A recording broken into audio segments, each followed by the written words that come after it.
नमस्ते, सर्वे जना सुखिनो भवन्तु। हिंदी एंड ई चैनल में आप सभी का स्वागत है। हम जानकारी प्राप्त करेंगे व्यक्तिवाचक संज्ञा के बारे में, संज्ञा की परिभाषा, संज्ञा के प्रकार तो जान चुके हैं पार्ट 1 पार्ट 2 वीडियोस में। आज हम जानकारी प्राप्त करेंगे व्यक्तिवाचक संज्ञा, तो बहुत अच्छी तरह जानेंगे। ध्यान से लगे रहो मेरे दोस्त। व्यक्तिवाचक संज्ञा, व्यक्तिवाचक संज्ञाएं अगर इसकी परिभाषा देखेंगे तो किसी व्यक्ति विशेष, स्थान विशेष, वस्तु विशेष, नाम अगर आपके सामने आए तो वह संज्ञा व्यक्तिवाचक संज्ञा कहलाती है। व्यक्ति विशेष, वस्तु विशेष, स्थान विशेष। उदाहरण के रूप में राम, तो आपके मन में भगवान श्री राम का चित्र उभरेगा। तो केवल एक ही व्यक्ति, विशेष व्यक्ति के नाम को व्यक्त करने वाला शब्द व्यक्तिवाचक संज्ञा है। और अगर मैं कहूं यहां पर चार मीनार,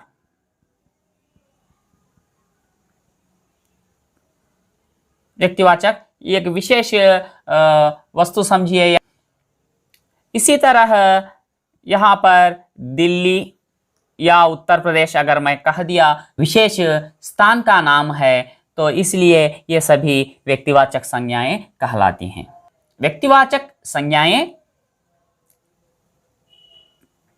कौन कौन से हैं, किस कैटेगरी के अंतर्गत आने वाली संज्ञाएं व्यक्तिवाचक संज्ञा होती हैं, तो इसके लिए मैं यहां पर लिख रहा हूं।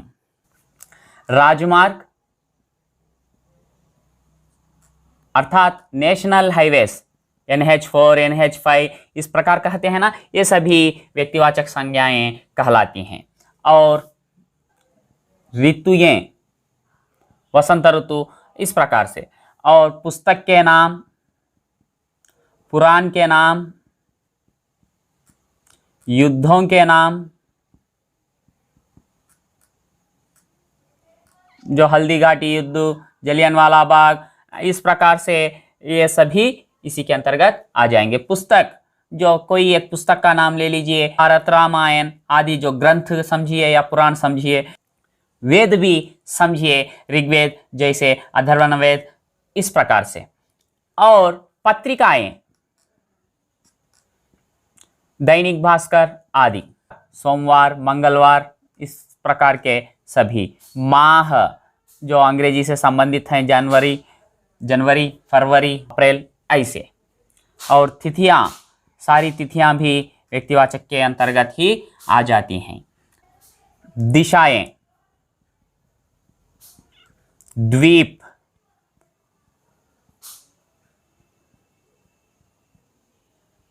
द्वीपों के नाम, महाद्वीपों के नाम भी इसी के अंतर्गत आ जाते हैं। सागर यानी समुद्र, समुद्रों के नाम। और नदियों के नाम,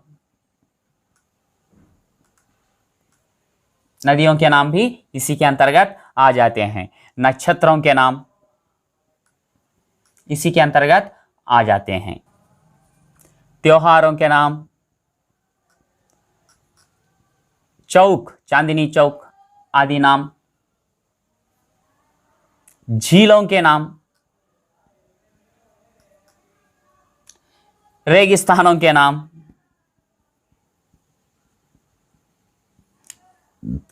देशों के नाम,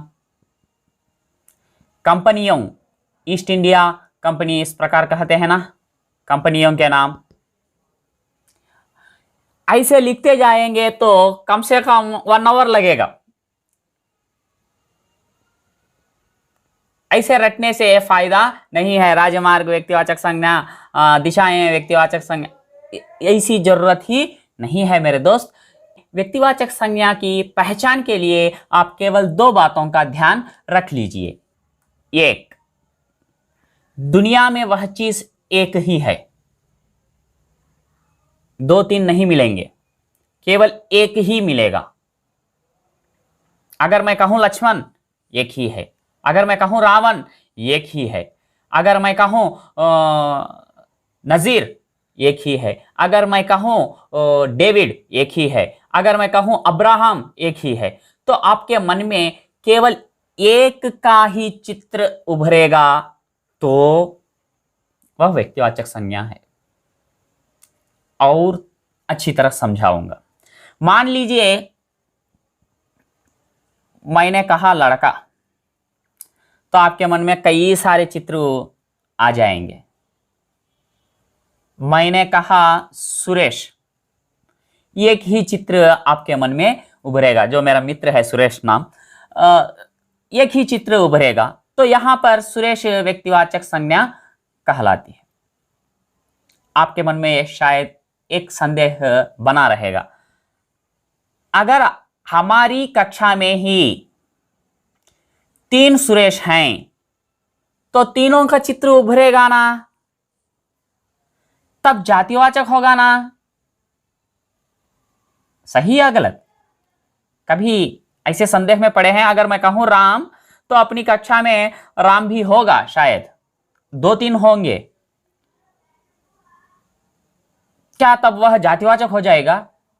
नहीं दोस्त, क्यों नहीं? इसके लिए मैं आपको थियरी बता रहा हूं।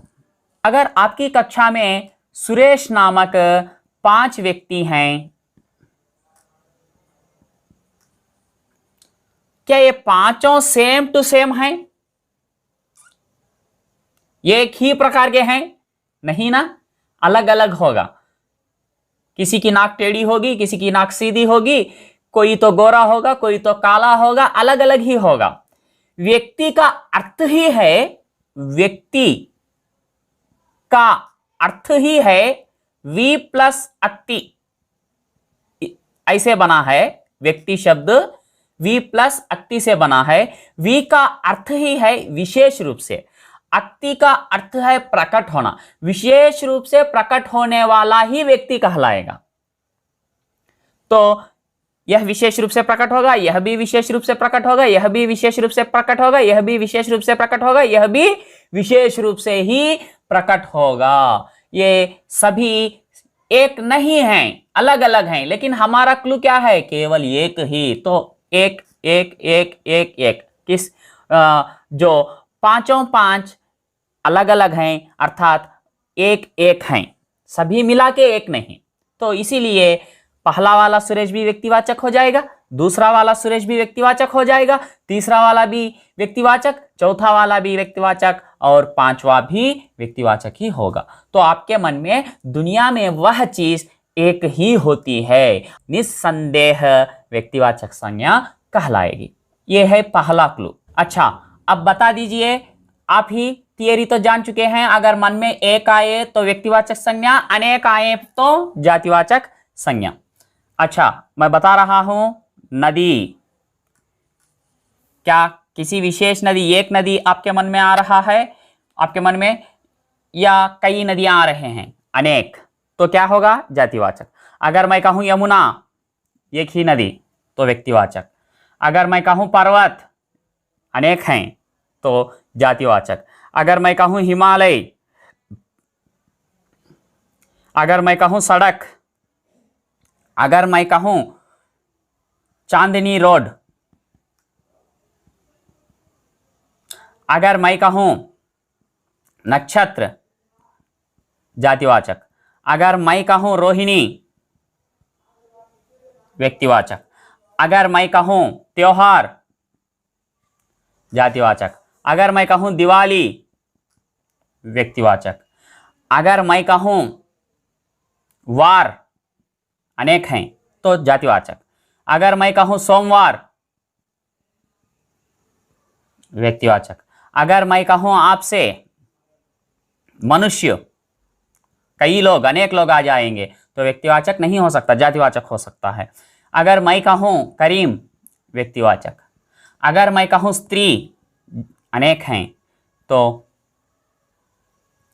अगर मैं कहूं झांसी या मनुबाई, एक, तो व्यक्तिवाचक हो जाएगा। इस प्रकार से आपको कुछ याद रखना पड़ेगा कॉन्सेप्ट। अगर आप रटेंगे तो नेशनल हाईवे इसी के अंतर्गत आ जाएंगे, नक्षत्र इसी के अंतर्गत, ऐसे कितने रटोगे?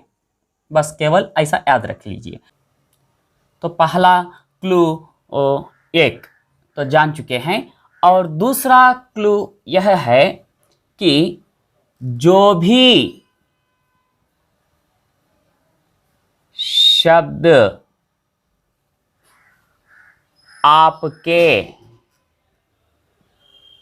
पूर्वानुभव से परे हैं वे व्यक्तिवाचक संज्ञा हैं। इसका मतलब यह है जो भी व्यक्तिवाचक संज्ञाएं हैं बिना अनुभव के आप नहीं पहचान सकते। बिना अनुभव के आप पहचान नहीं सकते। कैसे? तो इसके लिए मैं एक या दो उदाहरण आपके सामने प्रस्तुत कर रहा हूं, शायद आपके समझ में आ जाएगा। अगर मान लीजिए मैं आपके आंख बंद कर दिया एक पट्टी से या हाथों से, एक नई जगह पर ले चला आपको, वहां पर लड़के हैं, दो लड़के, ये क्या दो लड़के हैं। तो आंख खोलने के बाद मैं आपसे प्रश्न किया कि वे कौन हैं, तो आप कहेंगे लड़के हैं। देखिए, जातिवाचक संज्ञा का किसी प्रकार का अनुभव होना जरूरी नहीं है, देखते ही आपको पता चल जाएगा कि यह जातिवाचक संज्ञा है। लेकिन उनके नामों को आप पहचान नहीं सकते। व्यक्तिवाचक संज्ञा को बिना बताए, बिना सुने, बिना अनुभव किए, बिना बताए, बिना सुने, बिना अनुभव किए आप नहीं बता सकते। तो यही है इसका मकसद। जो भी शब्द आपके पूर्वानुभव से परे हैं वे व्यक्तिवाचक संज्ञा हैं। पूर्वानुभव हो चुका है तो पहचान सकते हैं, अन्यथा नहीं। इसी उदाहरण को दूसरे मायने में देखेंगे।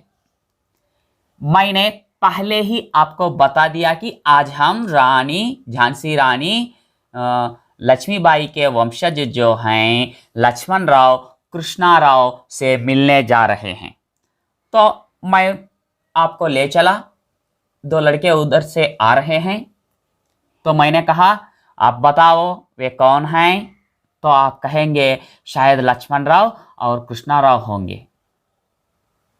तो कहने का मतलब है जो आपके लिए पूर्वानुभव हो चुका है तभी व्यक्तिवाचक संज्ञा को पहचान सकते हैं, जो बिना पूर्वानुभव के आप बता नहीं सकते। लेकिन जातिवाचक संज्ञा ऐसी संज्ञाएं हैं इसके लिए अनुभव की जरूरत ही नहीं है।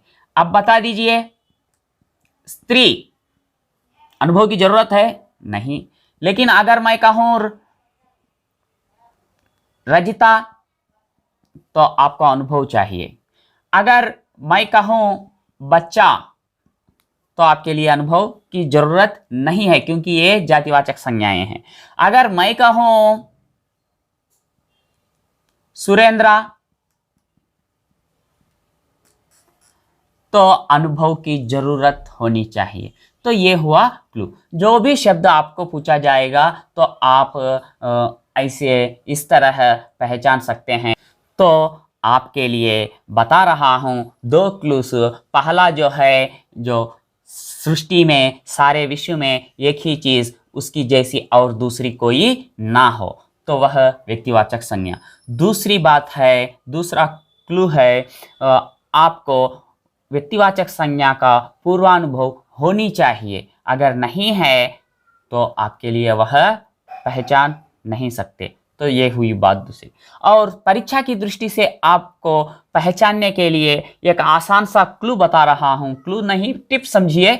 वह है व्यक्तिवाचक संज्ञाओं का बहुवचन नहीं होता, ये सभी को पता ही है ना। तो कहने का मतलब है जो भी शब्द आपके लिए पूछा जाए, अगर बहुवचन बनते हैं, बनने की संभावना है, तो वह जातिवाचक होगा। बनने की संभावना नहीं है तो वह व्यक्तिवाचक होगा। कुछ उदाहरण देखेंगे। हाँ, खिड़की, खिड़कियां तो जातिवाचक हो जाएगा, बहुवचन बन रहा है। अगर मैं कहूं सरला, नाम है, यहां पर सरले हो जाएगा नहीं, तो व्यक्तिवाचक। अगर मैं कहूं पर्वत, पर्वत पर्वतों से होता है ना, तो जातिवाचक। अगर मैं कहूं हिमालय, क्या हिमालय का बहुवचन हो सकता है? नहीं ना, तो इसलिए व्यक्तिवाचक। अगर मैं कहूं आपसे हैदराबादें, हैदराबादों हो जाएगा नहीं ना, इसलिए व्यक्तिवाचक। अगर मैं कहूं नगर, शहर, गांव, तो बहुवचन रूप हैं, वही तो हैं। नगर नगर सेम टू सेम ही है, लेकिन बहुवचन रूप बन रहा है। शहर बन रहा है, गांव बन रहा है, तो ये सभी जातिवाचक हो जाएंगे। अगर यह नहीं बन रहा है, बनने की संभावना नहीं है, तो वह व्यक्तिवाचक हो जाएगा। ये हुई बात व्यक्तिवाचक की पहचान। कॉन्सेप्ट को समझिए, ज्ञान को बढ़ाइए, आप लाभ पाइए, यही हमारा मकसद है। जो लोग सब्सक्राइब नहीं किए हुए हैं, सब्सक्राइब कर दीजिए। धन्यवाद। सर्वे जना सुखिनो भवन्तु। शिरोरेखा संबंधी कुछ त्रुटियां हो सकते हैं, क्योंकि मैं प्राथमिका से लेकर जो ट्रेनिंग तक शिरोरेखा कभी भी नहीं खींचा है। शर्म आएगी ज़रूर, आपके सामने बताने में भी शर्म आ रही है, लेकिन ये हकीकत है जिसको छुपाया नहीं जा सकता। तो शिरोरेखा खींचने की आदत मुझ में नहीं है, इसीलिए काफ़ी त्रुटियां आपको दिख सकते हैं। लिंग संबंधी भी जल्दबाजी में या अज्ञानवश हो सकते हैं, ध्यान मत दीजिए। धन्यवाद।